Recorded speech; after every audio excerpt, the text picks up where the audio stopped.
Welcome to Malcom Reed's How to Barbecue Right, a podcast where we talk about barbecue, share recipes, and discuss all things delicious. And now, here's your host, Malcom and Rochelle Reed. Hey, welcome back to the How to Barbecue Right podcast. I'm your host, Malcom Reed, joined by my lovely and talented wife, Miss Southern Shell. We got Tyler on the boards.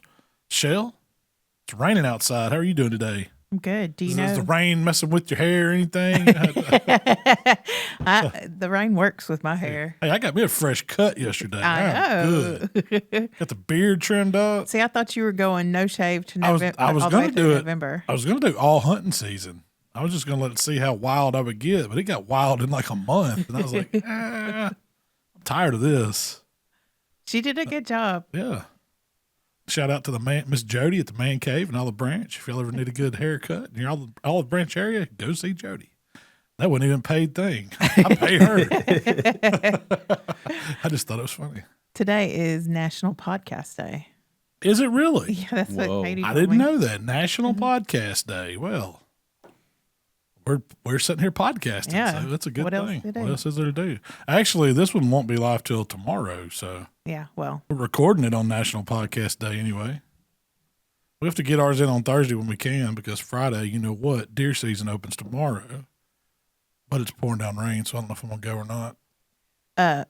Mikey's down there now. getting things ready. Yeah, he's putting out some blinds in a couple of areas we've been seeing. We got some persimmon trees dropping. So you got to get on the persimmons in hunting season. What does that mean?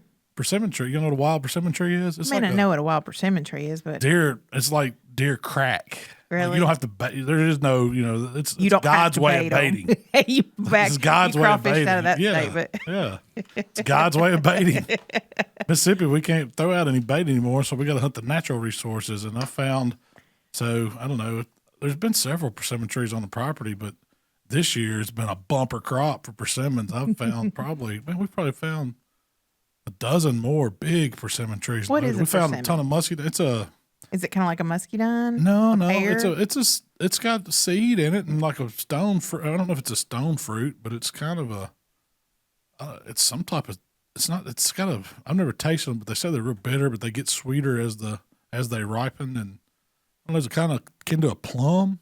I would say it kind of reminds me of a plum. It's kind of orange looking when it ripens, though. I don't exactly know what kind of fruit it is. I know if you split them in half and you see.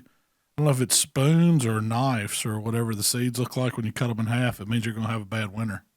You have to look up all the. I'm looking at it, but it's just a bunch of. It's not telling me what it's Yeah. like. It's giving me what family it's from, and What is it? Close to a plum or something? But it doesn't have a stone center because you can cut all the way through it. All I know is deer crack. Anyway, That's all I know. I don't know how we got on that, but Mikey's down there putting out some deer blinds on some persimmon trees. We've got cameras on and seen a bunch of deer on. So good that's luck. my check it in deer hunting. This past weekend we did the Water Tower rib cook-off. We did the first ever contest that we've been on the organizing side of. Yes.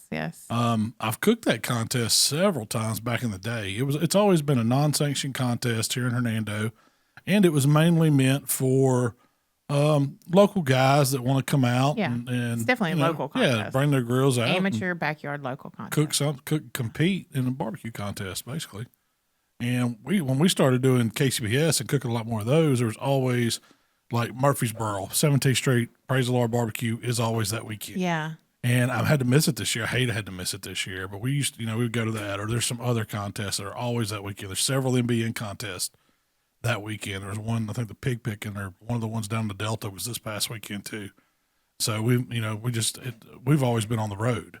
And if I wasn't, I would come to Hernando and hang out with my buddies and go out there and we'd, cook and hang out and have a big time. Like 2 years ago, we did the Post Oak Malone team. Yeah. We combined Swine Life Barbecue, Tennessee Mojo, and us. And this was like a couple months after Jay had just won the Memphis MA ribs. Yeah. So he cooked ribs. We were a power team. Yeah. And we didn't place.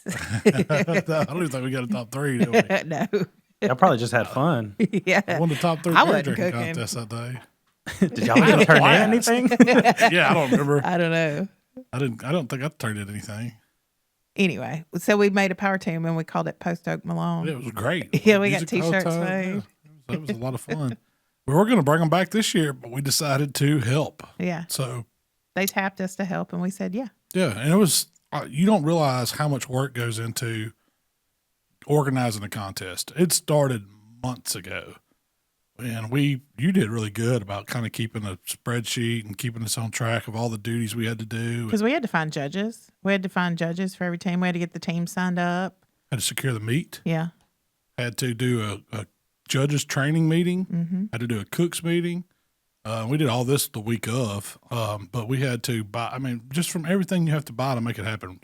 Tent rentals, chairs, make sure you go lay out the spots. All the teams are going to fit. The grass, the grease and ash barrels, coordinating the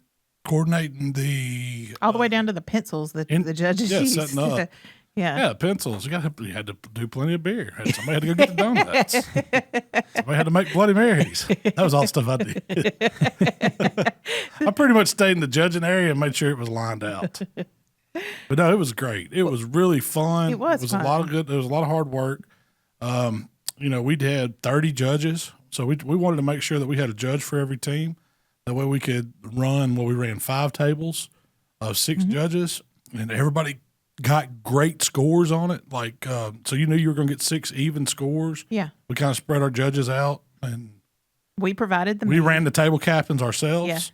So we knew that the boxes were flowing through. It was all blind entry. We didn't know any team names. We did the ticket system. You developed a whole scoring system, built a spreadsheet for it.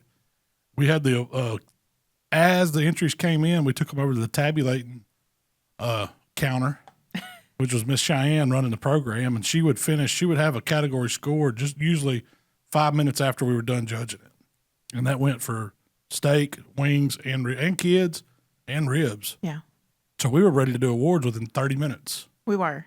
After running 30 entries, or 36, I guess. Yeah. I mean, you showed up at 7 a.m. and you were heading home by 4:30, 5 o'clock. Yeah, it was smooth. Yeah.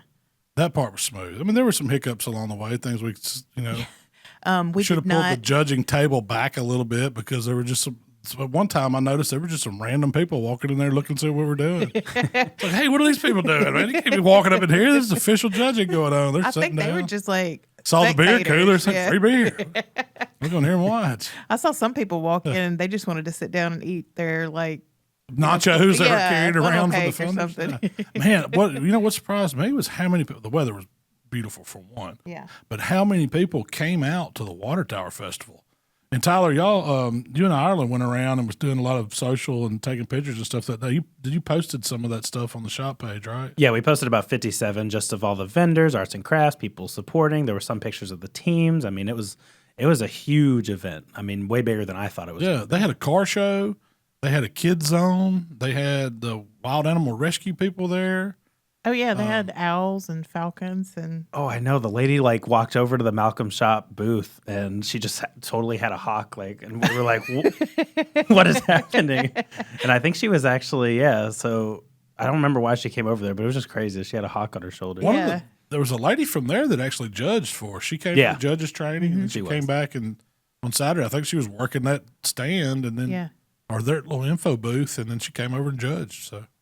The judging started face painting. They had a lot of stuff. They had bands playing that afternoon. Yeah. It was fun. A lot of fun. Biggest, one of the best water tower turnouts they've had. The weather that had a lot to do with it. Could have been this weekend. It sucked. Pouring down rain right now. Could you imagine having to do all that in the rain? No. See that we got lucky. We did one. Now if we retire from organizing contests, we're going out. I remember that time. That was awesome. Can't top it. So let's quit. Okay, that's ours. Now we go back to cooking. Something I really want to do.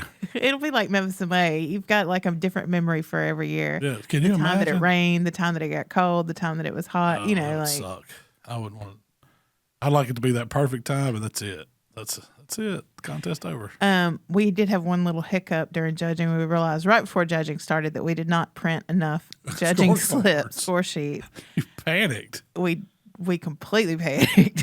But luckily, there was a bank on the square that allowed us to go in there and make copies of our score sheet. So after you decided to, so we had Shell's Expedition parked around the corner. And Shell's like, I got to run back to the shop and print these. So you took off.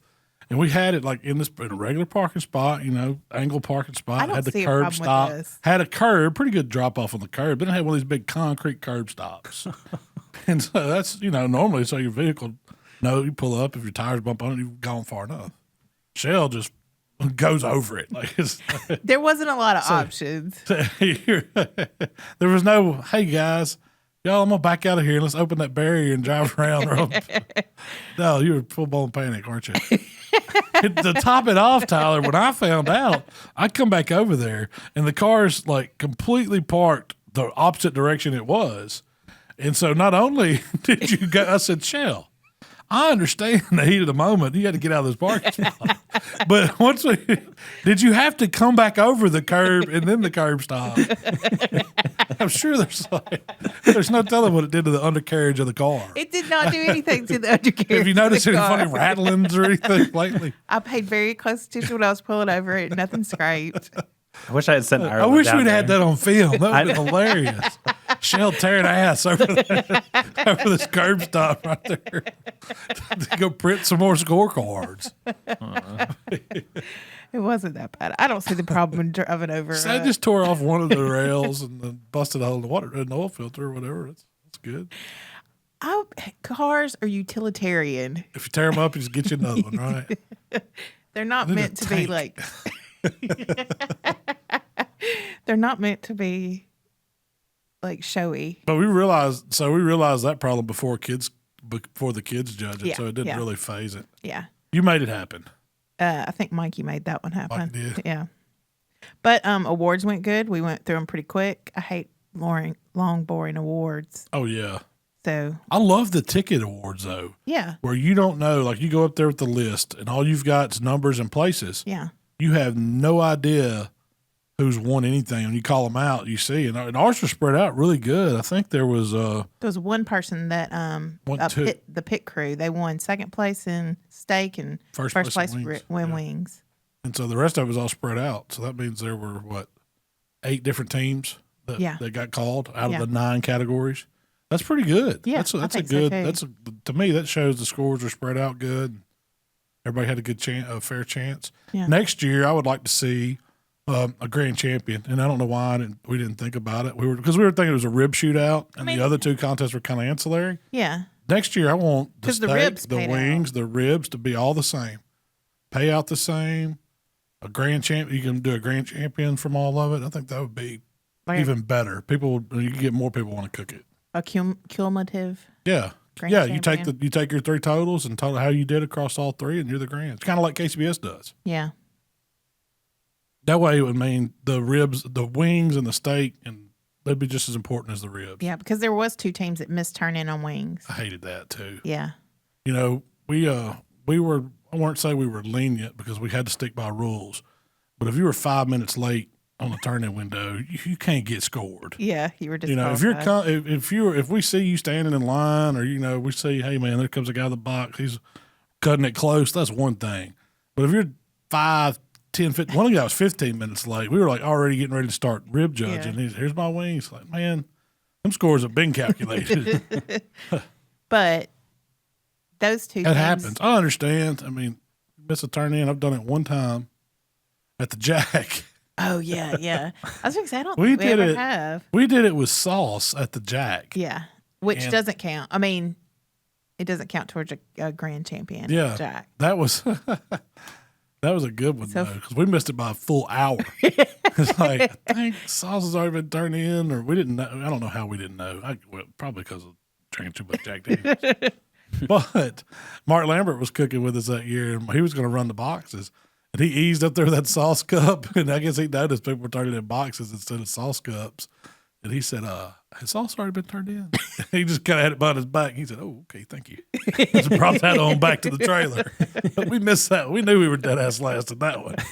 I was like, well, maybe they're bringing some luck on these other categories. It did not. It did not. But hey, Hey, you got to be tough at the Jack. you do. You It can't might have be been the year you goofing got off. the 180 in dessert, though. No, it was the next year, or the next year? next Okay. 2 years later. I got the 180 in dessert. So anyway, all in all, it was a a good rib cook-off? Oh yeah. What did you learn from organizing your first contest? What did I learn? I don't know. I mean, it's a lot more work than I expected. Yeah, it's a lot of work. It's a lot of fun. I mean, yeah, it was. It was a lot of work. There's always going to be problems that pop up, but you know, as long as I learned that you need some good volunteers to help, because you're only as good as the people helping you do a contest like that. And so all of us stayed busy. I mean, from Tyler walking around and jumping in and helping with judges, turn the tables, and from, you know, Mikey and Jamie out at the barbecue booth, and Mark kind of running interference and answering questions around the grounds and all that, and loading, you kind of keeping it all under control, and the people running the turn-in table for us. I mean, it was Emily and Melissa. It was a lot. It was a lot of work. Yeah, it needed a lot of hands. People. Yeah, it's not just something a couple people can do. Because I understand why they have organizers and they have reps. Because the reps kind of handle the problems or whatever with the contest stuff, and the organizers do all the other stuff that's unseen. Yeah, I realize why you need so many people to judge now. Like you really do need a table captain at every table. Yeah, you do. It makes it run so much smoother, and they kind of control stuff. And you know, we did it as smooth as I've ever done. Because we've judged contests before, and I thought it went as smooth as any I've ever been to. Yeah, as far as the judging side went. Yeah. The tables moved fast. The entries flowed through. No box sat on the table too long. And we did them one at a time instead of like comparative judging. So every box went through each judge one at a time. And it ran like clockwork. Yeah. We were kicking them out, man. It was like every time I turned around, there was a new box at the table. And it was reset and everything was good to go. So that's the biggest thing coming from a cook standpoint is that when I turn my entry in, I'm going to turn it in as warm as I possibly can, but I don't want it to just sit on the table in a box. And there have been contests where that's happened. Yeah, there have been where they get backed up. You want them flowing, and that's the table captain's job, to constantly go get the next box to make sure they're moving through, make sure the judges aren't lollygagging or whatever.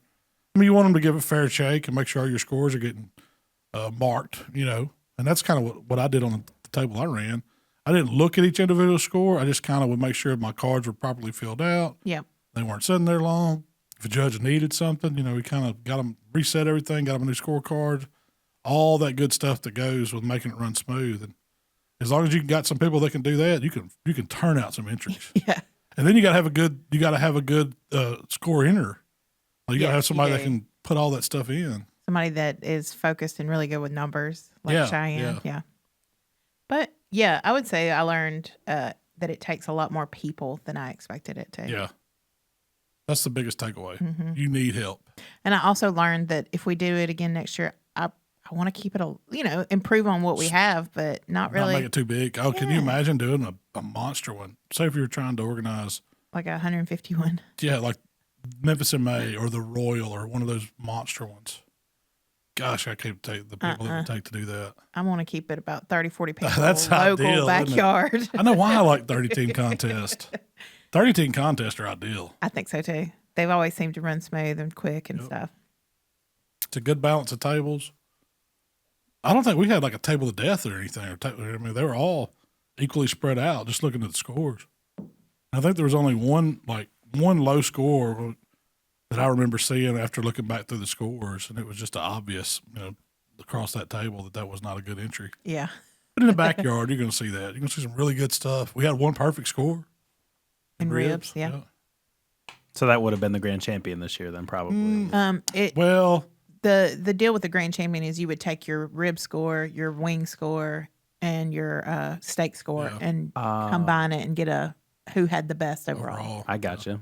So if you missed a wing turn in, you were automatically out. Yeah. Okay. You wouldn't be able to make that grand champion. There's something to be said. I mean, do you like the cumulative where it's a combined total, or do you like BBN does the highest category?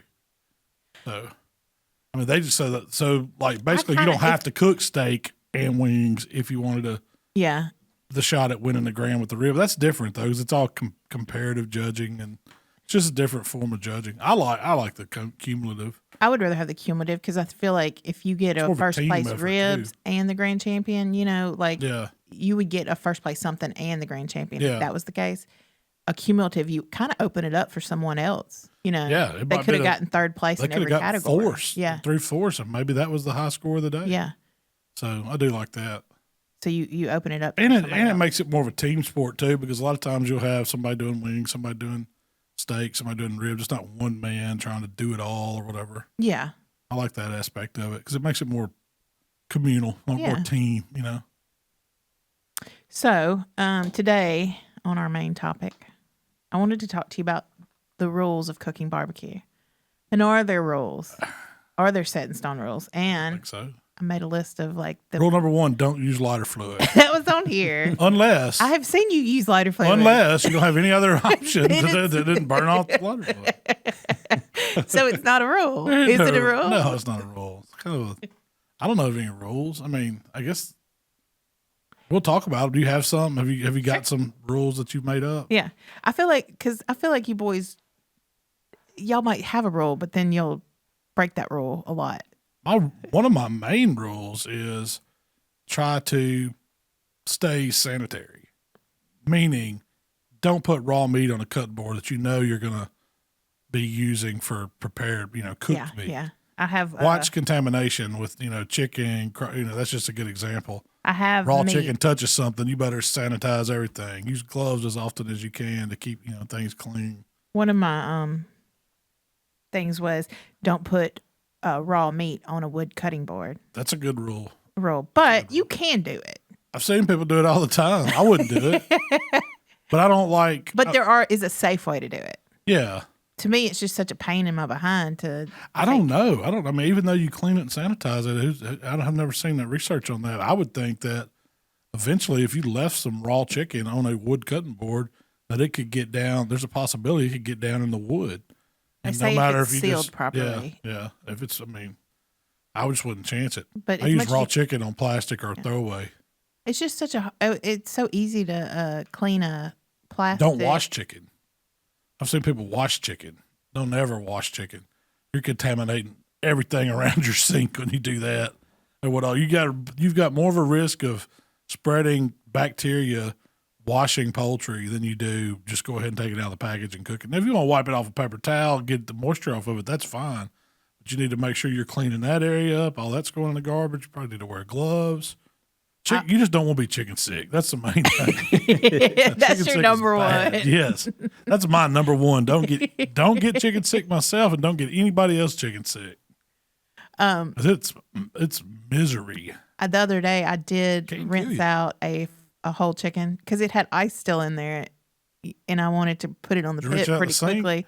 I rinsed it out in the sink. How'd you clean it? Heck yeah, Lysoled all around the counter, everywhere. Everything, because you don't realize how much stuff splashes and stuff goes somewhere. I got the backsplash. And just because it's got water doesn't mean it's killing anything. You got to hit it with some kind of bleach or chemical spray like Lysol or some kind of anti-disinfectant soap or something. You got to get all that. I always go in first with Lysol, wipe it all down, then come back with my regular cleaner. I learned that in microbiology. That's what we use more Lysol and paper towels in microbiology lab in college. It was like everything had to be first you Lysoled it, then you went back with a sponge and hot water and soap, and then you Lysoled it again. It's the only way to get everything clean. Really? A double Lysol and a hot Lysol. soap? Yeah. So the reason that I really even came up with this idea is because one of the rules that you've preached before is never apply sugar to meat too early or it'll burn, right? It depends. But you did that in the recipe. Well, a lot of our rubs have sugar in them. Yeah. And they can burn, but it's not like you want to. If I was going to know I'm cooking something at super high heat, like if I'm grilling something like a steak or chicken or something like that, I'm not putting anything super sugary on it, on direct heat, on high heat, because it's going to caramelize fast. And that's what's going to give you that burn flavor. But if you're staying like low and slow cooking, you can use you could use a cup of brown sugar. Yeah, you can spritz with apple juice. You can do all that. It's going to turn it dark. You're going to get a darker looking bark. But that a lot of that don't use too much sugar is kind of a competition thing when you're worried about appearance too. You don't want that too dark a looking bark. But you can. It can burn. Yeah, it can. At certain temperature, it's going to over caramelize. It'll go past that mahogany stage of look, and it'll get more black and bitter. That's what that is a good rule to watch it. I mean, just if you're going to be using something with a higher sugar content, keep those tips more on the low side. Or wait till the end, maybe. Yeah. Like when you glaze, you'll glaze over high heat, but you do it at the very end. Most time I don't glaze over very high heat. Most time we've letting the cooker come down to glaze, Or your indirect. Or indirect heat, yeah. It's just going to burn if you don't. Yeah. That's why you'll see, like if I'm caramelizing something, I'm saying don't walk away from it. Stay right there with it because that sugar can turn. It goes from caramelized to burnt real, sometimes quickly. In a matter of minutes. So, yeah, you just have to know that in effect. But, like a lot of the rubs and stuff you see out there have a high sugar content, especially, the sweeter ones, definitely. That's what's in them, sugar. So you can use them and just have to know that you're going to get a darker bark. That's what it amounts to. And that pork butt you cooked for the pulled pork Benedict. It definitely had a darker bark. It was pretty. It was beautiful and tasted good. It wasn't burnt. Yeah. It just had a darker bark. Yeah. That's because of the sugar content. Always remove rib membranes. That's a rule number 2. I can't stand ribs with the membrane left on them. And if I go to your restaurant and you got it, I'm probably not going back. And I'm not going to order ribs then. I like a rib membrane cooked. That's so nasty. Why do you want to eat that old film? It's crunchy. Oh, it's not good at all. Yes, it is. There's nothing about it. Do you prefer your ribs with the membrane on? No, I'm not saying I prefer them. Yeah. I'm just saying I don't turn my nose up at it. Really? I see it as like a little treat. A bonus. Yeah, bonus eating rib membrane? Free chicharrones. Yeah. It's like chicken skin, like you're eating rib skin. Maybe need to deep fry it and see how it is.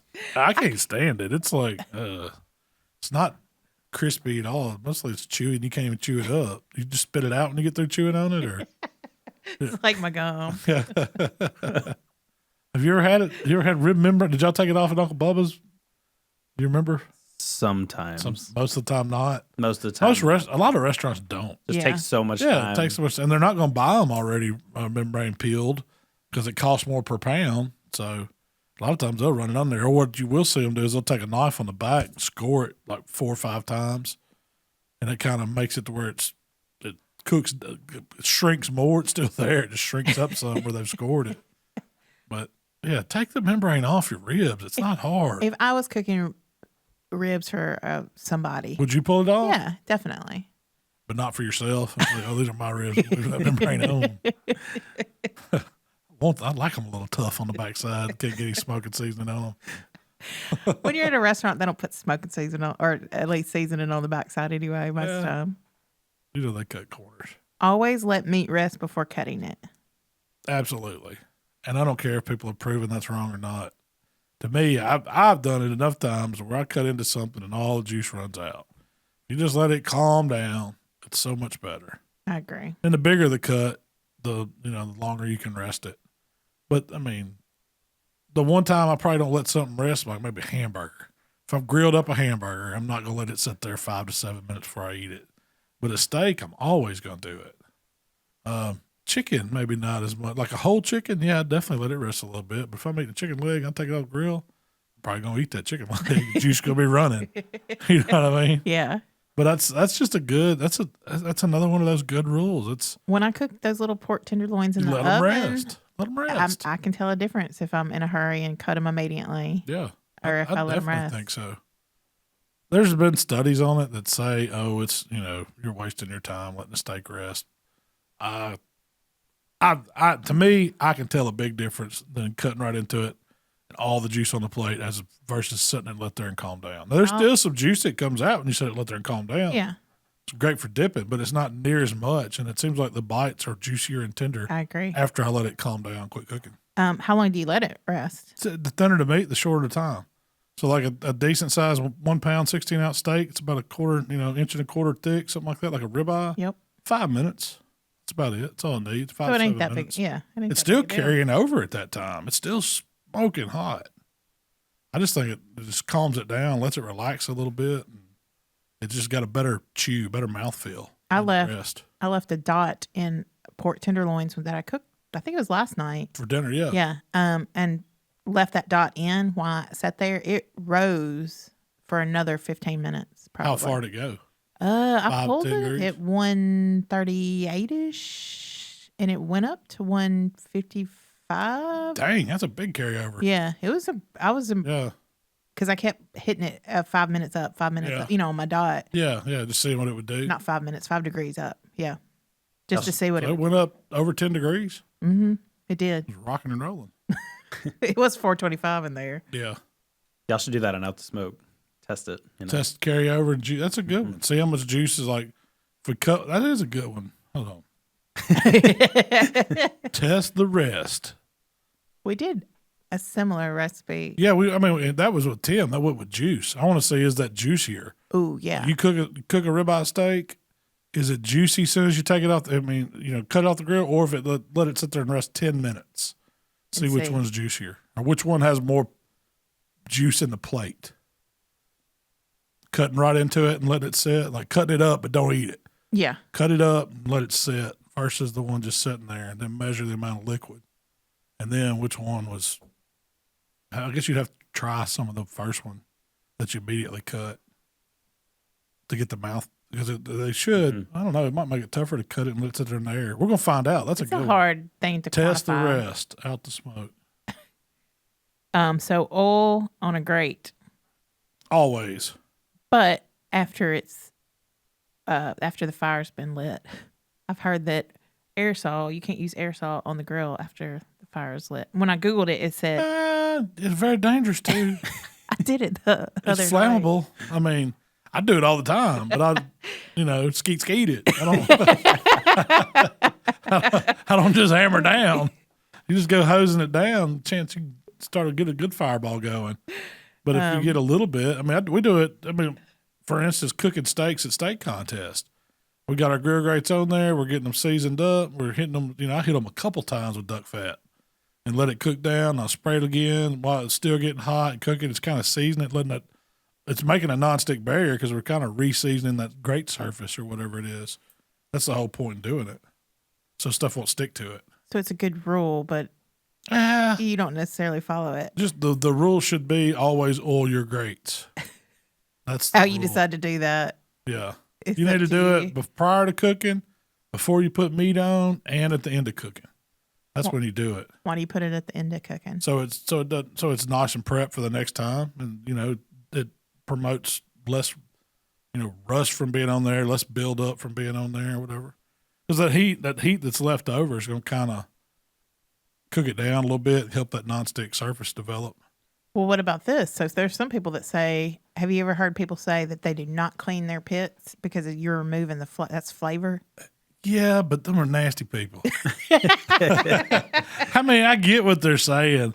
They're talking about they don't go through there and spray chemicals in them, scrub them down and all that. 'Cause they want some of that natural seasoning in the pit. But there comes a point in time where you're going to build up grease, because as the meat cooks out and it gets in the smoke, it gets everything a little bit greasy. You're going to build up carbon on it. And if you don't get that stuff out, it's going to get hot and it's going to flake and get in your food. And it's not good for you, for one. Doesn't taste good. So you got to clean your grates and clean your grills. I ain't saying you got to detail them every single time you cook on them, because you do want some of that good flavor that makes it taste like barbecue, but you don't want all the debris and the nastiness that comes with it. And, you got to clean the pits. You always got to do that. Mine's got like 2 cooks before it's like caked and stuff, and Then you need to be clean. Yeah, it's not a deep clean every time. Like sometimes it's just scraping some of that gunk off. Well, you need a simple citrus cleaner. It's like non-toxic. It's probably water, citrus oil. That's what and it's almost like cleaning our cutting boards with the lemon and salt. That's what you use in those cleaners. They're non-toxic. They're safe. You can spray them on there. You don't have to hose them down with water. You can spray the stuff on there and wipe it down. If you want to put a little warm water or something in there, you can do that, and then put another little light coat of oil on it. That's all you have to do. You don't have to get in there with the putty chisel and pressure washer and all that every time. Just get you a decent citrus cleaner. Clean your grates. Clean your grates with it, yep. I always like to have clean grates. Now, this is one of those do as I say, not as I do. 'Cause you I was look at fixing my to say. grills, and my grills aren't always clean. I burned off some fuzzy stuff off some grill grates. Man, the egg, when you close the egg up, it doesn't get it doesn't move any air through it. Somehow moisture still gets in there, and it'll make fuzzies grow quick on some grill grates. The egg is the quickest. The worst. It needs to be. And a backwoods. Yeah. If I leave it open, dirt daubers will get all up in there, so I have to shut it down. And that's another thing. I like to preheat. Like I'll burn out my grills every once in a while. Get them good and hot. Just go through a good seasoning on them, clean them. It's easier to do it on a hot grill to me than it is just an old cold grill that's been sitting. I like to get a good fire in it, burn everything out, and start back over, re-season, scrape out anything that needs scraping off, and go to cooking.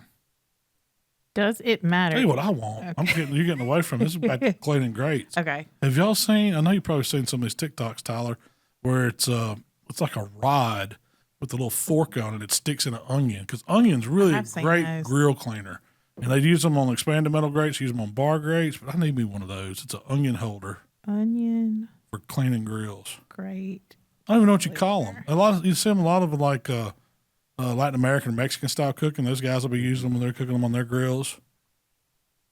I feel like I need one of those to do my grates with, though. I'm always looking for a good Christmas gift idea. There you go. Onion grill cleaner. I imagine you get a little flavor from the onion, maybe, too. Probably so. It's got oils in it. I guess it's just a good natural cleaner. I don't know why they use onion. I really don't. Why wouldn't you stick a potato on there? Scrub it. Is there more something on the onion? Is it onion? I don't know. I've heard that onion will sanitize a room. Like if you got a cold, you could take half an onion and put it in a bowl by your bed, and it'll absorb all the. I think you're just gonna smell onion. I don't know. Supposedly it absorbs. I've heard that germs before. in there. That's why you're not supposed to eat a cut onion. Yeah, like if it's been sitting out for. Or just put it in your refrigerator, cut and not wrapped up or something. Because it'll absorb all the bad stuff. Maybe somebody wants to send us an email and explain that to us. Does it matter if you actually rub your seasonings into the meat? No. I like to pat. Does it matter if you pat? I don't know. It just to me, it's I just like feeling it. I like making sure I got good coverage. I'm touching. I don't know what it's a habit. Does it make a difference on if you just shake it and go? Probably not. But it's just one of those things. That's a habit I developed. There's some stuff. I've never seen anybody just rub it. Have you get over into it? Just go to kneading it like you're trying to give it a Swedish. You get deep tissue on there, working it in. That's that wood fire and whiskey guy. That's what he got popular off of, just sitting in front of the camera. Just rubbing on meat? Oh, really? Yeah. I'm a patter. I like patting it on. That makes it stick, makes it adhere. Yeah. Keeps it from falling off. So I guess rubbing it in. Don't rub your meat. Huh? Don't rub your meat too long. If you rub it more than twice, you're playing with it. That's the rule. Does that apply to there? That's a good rule. I'll add that to if you pat it more than twice, you're playing with it. Just pat it and go on. That's a good T-shirt. That's a good T-shirt. Always baste your meats. I'm gonna call some people. There's are been true believers in basting and mopping and. Yeah, I don't agree with that. I don't agree with that at all. Can you baste it? Sure, if you want to, but do you have to? Do you have to? No. Yeah. There's been plenty of times I throw a butt on a pit and go to bed. Don't get it up. I did it on the last recipe. Do you think it would have made a difference if I would have basted that every 2 hours? Got up, set me an alarm, stayed up all night, basted it. I'd have got the same result. I don't think it would have been that much difference. Now, if you're trying to make something the absolute best and you're really worried about the appearance of it and you're wanting to make sure you're adding, more seasoning as it's cooking and you want to add some moisture on there and keep it cooking even and all that, that's basting's fine. But do you need to babysit every piece of meat you put on a pit and make sure you go out there? No. I would make the argument that opening the pit is going to affect it a little bit more so than basted, especially if you're putting a cold baste on too. Yeah. If you're going to baste, you want to make sure it's at least room temp, but especially on that warm's good too. That pork butt that you just put on and let go overnight on a pellet grill. I imagine if you're opening that pellet grill every 2 hours, it's going to slow it down. Yeah. You're going to put more time on it every single time. Every time you open it, you're going to put more time on it. Okay. I understand why they do. Some people cook at high heat, and high heat's going to dry that meat out more.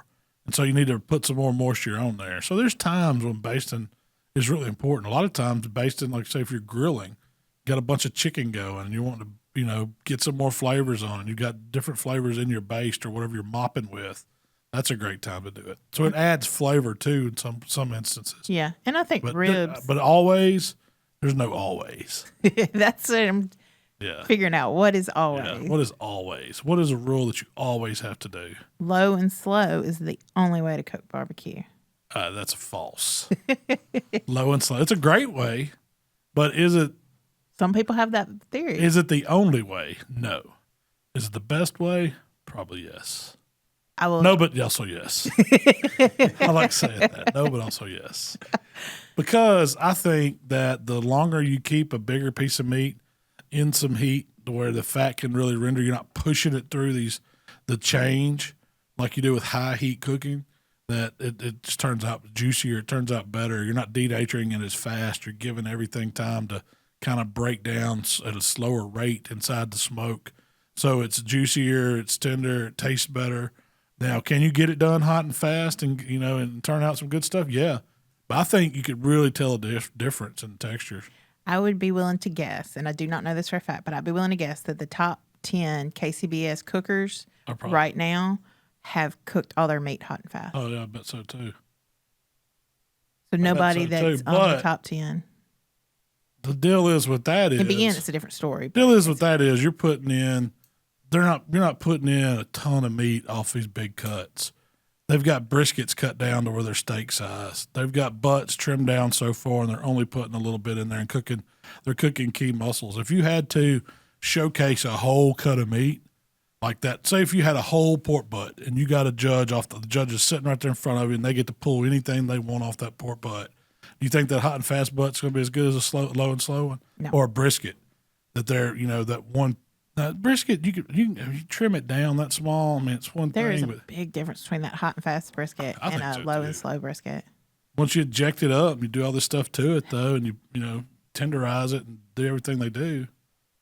It's just not the same. You can't compare. You can't compare contest cooking to what you would do at home. You take a whole brisket and try to cook it hot and fast. It's going to be as wanting to cook 17, 18 hours low and slow. It's no comparison to me. Can you marinate too long? Some people say you can. Yeah, it'll change eventually whatever's in that marinade is going to change the texture of that protein and make it mushy. That's what it's going to do to it. What's your marinade time?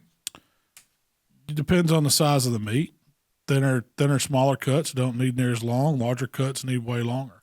Usually a marinade is only going to get in, like, say if you got a whole pork butt and you're going to try to marinate it, you're probably only going to get maybe 2 inches inside that meat deep down. It's not going to penetrate all the way down, but it's going to change that texture of that outer whatever you have it in. Because a lot of times they put, vinegars in there, lots of salt, sugars in a marinade. A lot of times, different things that'll work on it that's going to break that meat down. You probably, if you left it in there for a week, it'd probably go ahead and get all and break it all the way down. Probably dissolve it eventually. You left it in there long enough. Probably. We've left chicken thighs and stuff like that in marinades longer than they were recommended. Yeah, I've left, overnight. Yeah, overnight. I usually don't leave them a couple of days or anything. Brining you can because it's a different process. What you don't use, it's mainly water with some salt and sugar, and it's just trying to equal itself out. So you're going to have the same concentration, but eventually the brine would probably eventually change the meat texture. If you think about the way a ham tastes. The way the meat's tighter and it's kind of cured from the salts and sugars, that's what it's eventually going to do to it. It's going to change the texture of the protein. So if you don't mind that hammy-like texture, leave it in there a long time. Let it turn to ham. I mean, brisket, pastrami does it to, brisket does it to corned beef. It kind of does the same thing. It changes the texture of it. Yeah. It will. I do like marinating, though. I think it gives a lot of flavor on stuff. Especially smaller cuts. Yeah. Chicken. That's where I think it shines. Marinade some chicken thighs and grill even up. pork chops do great in marinade, like cut up. More stuff. I never marinate big stuff really. It's always small stuff that I'm usually grilling, not smoking. I just don't think it does as well. But when you put something over charred meat and you've got all the different flavors on the outside, it really goes good with it. You can tell the difference in something that's been, had some marinade on it versus some plain. Definitely with just chicken and the smaller cuts of pork for sure. Those little pork tenderloins like you talking about earlier, they do really good in the marinade. Mm-hmm. They pick up some great flavors. Chicken, like a jerk marinade. Oh man, you can't beat that. Love a good jerk marinade. Always soak skewers before using on a grill. That's a good rule. If you're going to use wooden ones, metal ones, it ain't going to make no difference. You might rust them. I can't tell you how many times you've grilled stuff, but like, we don't have time to soak them. Let's just go. Just a good rule. How many times have you seen my skewers burn up too? A bunch. A bunch. It's a good rule. Soak the wooden skewers. How do you handle flare-ups on a grill? Either a water bottle close by, never hurt to squirt it out. One of the best ways is get that food off that hot flame and close the lid and let the oxygen put it out. But lack of oxygen will put out flames. So, some flare-ups are good though. I want some flare-ups. That gives me some charred action. Yeah. If I'm grilling, you watching what you're cooking and knowing how much grease is dripping out, or if you're putting extra oil on it when you're basting or something like that. That's gonna put some fire to it too. But just moving something away from the direct flame and having a little water on hand, will put those out. If it's a real grease fire, water ain't gonna do no good though. What is it? Mama would always throw on grease? Is it flour or something like that? Baking soda. Yeah. Yeah. If you gotten that far in your pit, something's wrong. Yeah. Bad wrong. Kill that oxygen. Get that fire. That's the best thing. Just kill close the oxygen. Vent and kill that oxygen. But watch it when you flare it back up though, because it'll blow back up on you. Don't use wire grill brushes. Don't use cheap wire grill brushes. So I Googled this. Between 2002 and 2014, 1,700 Americans had to go to the emergency room after accidentally ingesting wire bristles. Where do you think those were made? All those within those years, between, what was it, 02 and 14? 02 and 14. Yeah. Where do you think those wire bristles were made or bought from? I'm sure China. Big box stores in China? Yeah. That's how you complain. You didn't hear it here. Have you ever found a wire in your food? No. And I always thought it was urban legend. Yeah, no, it's happened. I don't know anybody personally that's ever had one stuck in their throat, but I've seen it. I've seen you can't believe what you see on the internet. Facebook. Yeah. But yeah, 1,700 Americans. That's a lot. Yeah. I mean, that was 12 years. How many people have grilled in those 12 years too? Yeah. A little over 100 a year. A little over 100. Is that what that amounts to? A little over 100 a year? Out of the billions of fires built. Pressing an indention into a burger before grilling will make it not poof up. Is that a rule? Yeah, that's true? a rule for me. I always put a thumbprint in my burgers. Does it make a difference? Yeah. Heck yeah, it does. I think it absolutely does. Have you ever put a circle, made it like donut? Yeah. Well, I've got them out of the meat counter like that. If you ever noticed in the meat counter, they'll have them indented or a circle in them. They'll close up when you cook it. But all it wants to turn in, I guess it's the way the fat's rendering the meat's cooking. If you don't have some kind of depression in it, it wants to turn into a meatball. That's a good rule. Doesn't happen in frozen patties, though. Explain that. Why does a Bubba burger not? I don't know, because it's preformed. Yeah. I guess so. I don't know. Maybe that's why I like the Bubba burgers. They don't poof up. Because they don't poof up and turn into meatballs. Don't put meat on a grill right after you light it. Let it burn off impurities. Is that a thing? Yeah. Well, yes. Yes, and also no. Yes, and also no. I mean, that makes sense. Like, say if you're starting a charcoal fire, you want to let the coals get established and get hot and preheat the grill up. But there's a lot of times where we add extra coals to a fire, and I don't let those pre-burn. I just have, or I do like a snake method, and they're always kind of using heat and igniting on their own as needed. So you still get some of that burn off in there. But I think it goes back to it needs to get established and get the air flowing. That's where you're gonna really get some bad flavor of the impurities of the charcoal or whatever it is that's burning. That's the first initial burn. Once you've got some heat established in the grill, once that fire's got plenty of oxygen, it's already burning and stuff, it'll use those unlit coals in a more natural way to where it's not putting off all the bad flavors. Because I know everybody's seen it. They've started a chimney of charcoal, and it'll smoke like crazy when you first light it up, but eventually it clears out and those coals get hot. There might be some still fresh on top, and it's eventually going to burn those, but they're not smoking like a dragon as soon as they start up. So it's the amount, possibly? It's probably, it probably has to do with the amount, the heat that's already in that fire chamber, wherever it's burning, it's probably got a lot to do with it. I honestly don't know the science behind that. I just know that it don't taste the same. Like, you don't get that same flavor and the air and the smoke, all that dirty, what I call dirty smoke, is on startup. And that's why you want to burn that off and get it running clean, get the airflow proper and your heat going before you put any meat on it. So I hope that makes sense. Does that make sense? Yeah. Yeah. So this kind of goes off that. Don't shock a cold steak with a hot heat. Is that a real thing? Like you're supposed to let your steaks come up to room temp? No, I don't think that's a real thing. So you would have no problem going Refrigerator to grill, or cooler to grill. Yeah, I wouldn't have a problem with it at all. with the steak? A lot of times it's going to make it cook faster if Really? it's room temp. Like you've already got some temp up on it. Yeah. And so the thicker the steak, like if I want to slow it down, I just want to get the outside cooked good, if I'm just like grilling and not reverse searing and stuff, I don't think I'd want it cooler. So I don't think that's really, I always say let something sit out to room temp just because it's kind of evened already, but I don't think it's a rule. Would you do it with a big cut of meat? Man, there's been time I put it on froze. You just got to roll what you got. Naturally, you would want it to set out, come up a little bit, the perfect world. You don't want it too cold, but you don't want it too hot either.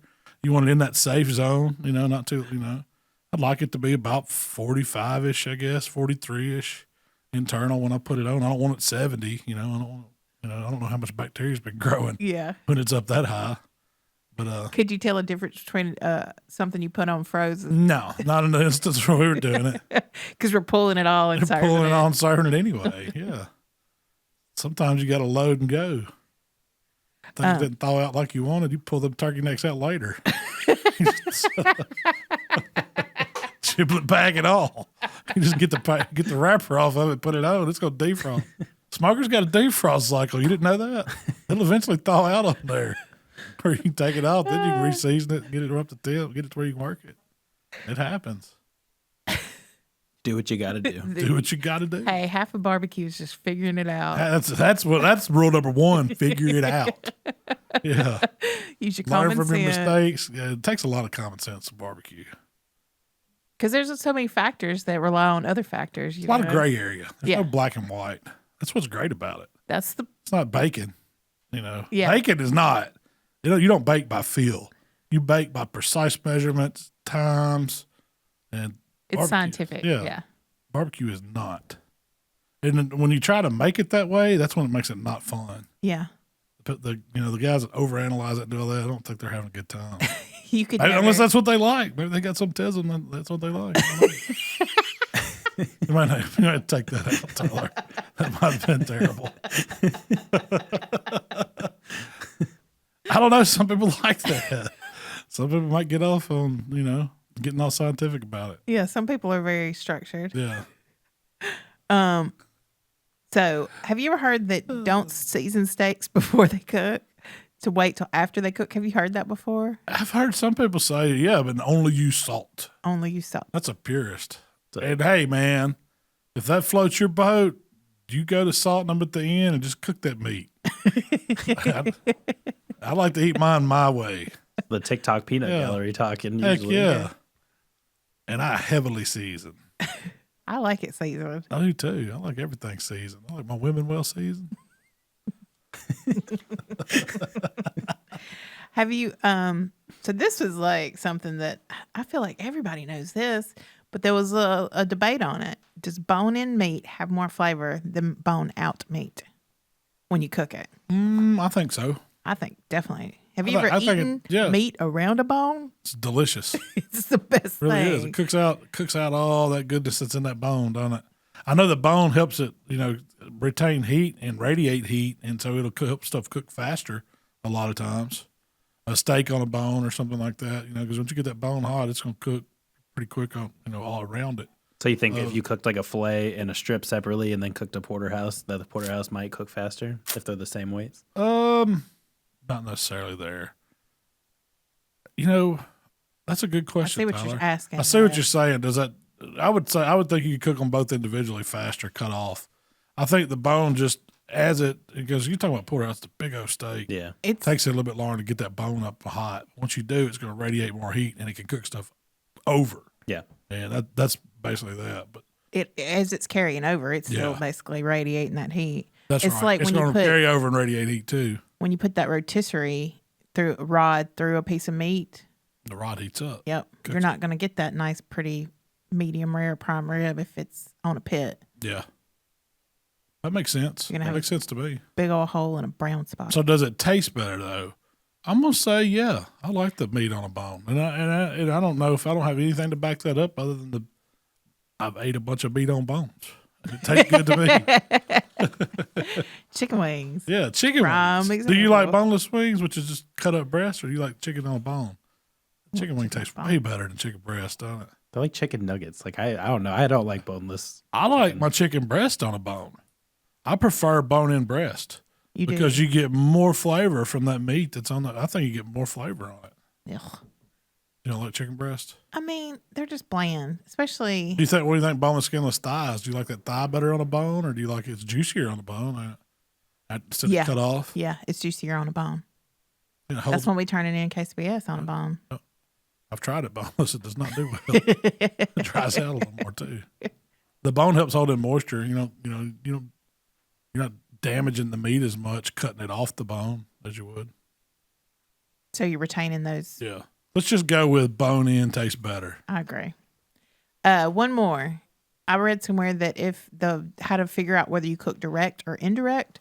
If food takes less than 20 minutes to cook, go direct. If it takes longer, use indirect. I can say that. A good rule of A good thumb, rule of maybe. thumb. Yeah.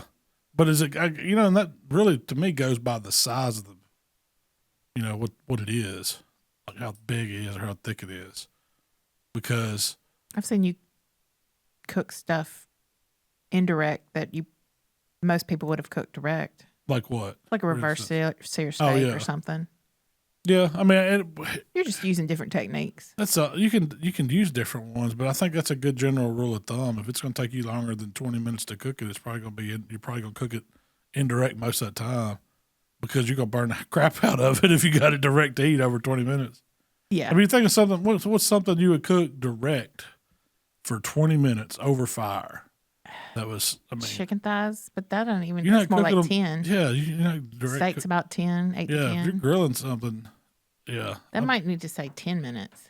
I don't know. I'm with you though. I see where you're going with that question. I don't know.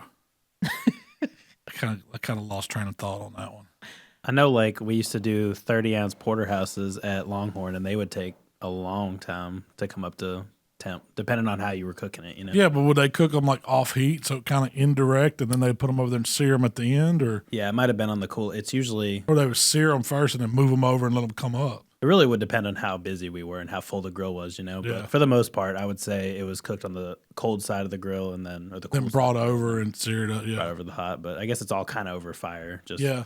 See, and that's when I think of direct heat, I'm thinking just filling the grill up with coals like a Weber kettle, and Yeah, it's like just, you would do like the yeah, steak or contest. the PK. It's No all indirect. filled up. Yes, but so once you do a 2-zone fire, which I like to do most of the time now, I used to just fill them up and go to cooking, but now I usually try to keep me a hot and cool side where I'm still kind of direct the whole time. But you got That the style of option. cooking, but I got the option to move it over all away from the heat. It's still directly over it, kind of close to it or whatever. I've got questions about this Longhorn grill. The steakhouse? Yeah. Longhorn Steakhouse? So how many people were running that grill? So on we'll assume it's a busy like Saturday night. Yeah. It's gonna be 2. You're gonna have a flat top guy and you're gonna have your guy over on the fire grill or a charcoal grill or whatever. And they kind of just switch back and forth, kind of depending on what's going on at the time. But I mean, that's the grills go out constantly because there's so much stuff on them. Like it's all packed in. I don't know why that matters. You guys might be able to explain that to me, but the It's grills messing the go, airflow up. yeah, Probably. the grills go out all the time, so they have to be reset and stuff. But I mean, Are they actually like charcoal? Yeah, that's what I'm asking. Are they charcoal? What yeah, kind of like grill is it? the fire grill is an actual charcoal grill. The Really? one on the side is just a regular flat top. At least at Longhorn, I can't speak for the Yeah. other steak Yeah. restaurants, but So they were actually adding coals to the fire? throughout the shift. What and kind of stuff. coals do they use? I don't know. I couldn't tell you. I'm pretty sure it's a bag that says Longhorn because they have their own food Oh, yeah. manufacturer. So Well, I bet they had some kind of element in there that heated the coals up to get them burning and get that Yeah. thing. So that's probably what they were having to do is cut the oven back on or whatever, or the grill back on. But people would get mad, they sit there and order a 30-ounce porterhouse steak, and You can't get that to come up to temperature, during a slow shift fast. Never mind the other way, and a lot of times people want it done medium well done. Well, that's going to take a long time to get up to temp. Dang, you're gonna have an hour wait. Yeah. Stick with that 16-ounce ribeye. Unless you got medium rare. That's what you go with. It takes 8 minutes. It's done, right? Yeah. And I imagine they're cooking a lot of 16-ounce ribeyes, Probably so. The only thing that sucks, in my opinion, is that they put it under a heat lamp after, so it's really never. I guess it's kind of resting under there, but depending on how fast you can get somebody to run that food out, it sits there for a little while. That's why they put that steak love butter on top. Yeah, I like butter on steak. I'm not, knocking it or anything like that, but that also kind of gives it a moisture appearance. Yeah. So the tip is order a degree or two underneath what you want at Longhorn. Yes, that way you can get it faster, and they're not going to dry it out in the heat lamp. Yeah, I do a lot of times. I'll order rare a lot of times. It's very rare that not a high end steak, lesser end steakhouse, I guess you would say, brings them out exactly how you want them. Yeah. Yeah. Used to, Texas Roadhouse was on point. That was like my medium level steakhouse. You're going to go there, you're going to get your ribeye. It's going to be cooked, You get a Buddha probably beer. more medium. Yeah, you get a Buddha beer, Texarito, whatever. That was your Huey's steak. That was my Huey's. Yeah, that was my Huey's. Yeah. That's my burger joint, average burger joint. You got to beat that average. And now it's not. Like, you've been to Texas Roadhouse lately? It sucks. All those chain restaurants are. I guess it's just, I don't know. You get used to cooking things a certain way, and they turn out. You can't compare what you can cook at home to what you're going out to get. Heck no. no. Where would you go if you're going to go get a steak tonight? You don't have reservations anywhere. You're here. Como Steakhouse. Yeah. That's a good. You know what you're getting. Yeah. I'd probably say Capitol Grill. You probably don't have to have a reservation there tonight. Mm-mm. It's about one of the best ones around. You can walk in. I've never been. Never been to Capitol Grill? I was also a Darden restaurant, but the ones that they hold to a higher standard. Yeah. They're good. Where's Chris is up there, I guess. It's pretty good. You don't like it, do you? I don't like Roast Chris. Why not? It tastes like boiled steak. I'm not a salamander type. You don't want yours seared that hot and fast, I guess. That's why I like Como, because it's charcoal grill. You ever heard of Firebirds? I heard that's kind of that they have really good steaks and stuff. I've never heard that, but I've never been. Yeah, there's one out in Cordova, I think. I've never been to it. Have to try that. Yeah, I'd put that on the list. Try it out. Next year's employee appreciation will be a steak dinner. A steak crawl. That's right. Well, what's up next, Malcolm? What recipe are you cooking next week? Have you decided? No. This week, barbecue for breakfast came out, or pulled pork Benedict. Yeah, I don't know what I'm doing next week yet. It's on the list. I hadn't looked at it. I need to. I'll do some more wings probably this week. What was the last wing I did? The TX wing? Yeah. Yeah. The next one's going to be mango habanero. Ooh. My take on. Are you going to make your own sauce, or are you going to buy the one that's just Buffalo Wild Wings? Oh, no. I'm going to make up one. I've got some of those Melinda's. They sent me some to try, and one of them was a mango preserve, and then they had a habanero hot sauce, and then they had a habanero I don't know, was it just a eating sauce or something? Yeah. And so I'm going to whip up my version of a mango habanero sauce using those. I've got a recipe already. I just got I sat down, started working on my idea, and I've got to tune it up this weekend. So are y'all going to fry any of these? This one will be fried. Oh, okay. Yeah, this one's going to be fried. I don't know what I'm going to use to fry them in. I have to go to Sam's and get some frying oil. Stuff went up. It's like $50 a box now. Wow. I had to just go with the old countertop Dutch oven, put it on induction, and cook them. Fry Daddy. Yeah, give me a Fry Daddy. Believe it or not, I was looking on Amazon for one the other day. It's like, what if it's raining? I don't want to go outside. I need something. I don't have a small fryer for the indoor. Our next big event, I guess we've got Royal Oak. We've got the Royal Oak Invitational. I'm going to next week. I'm going Thursday up to Indiana to Outlaws headquarters, and we're going to do a contest up there. And then the next week I'm going over to pick up Georgia. A new outlaw pit. Picking up a new outlaw pit too. I'm taking it to Georgia and cooking on it. Then so I got to record a recipe before I go out of town next week. Mm-hmm. What's on the list? Do you have any idea? We sat down months ago. Patty. Ooh, that'd be a good one. I might do that. So I'll come up with something else. But that's what was on the schedule for this week. Your last of your football foods. Yeah, that's a good one. That's a real good one. I'll do it jalapeno popper style. And then it starts getting into all your holiday recipes. Time to start planning holidays. I can't wait. It's your first favorite holiday coming up on Thanksgiving, or is that still second? Thanksgiving? No, it's my first. Favorite holidays coming up. All right, cool. Thanksgiving's my favorite.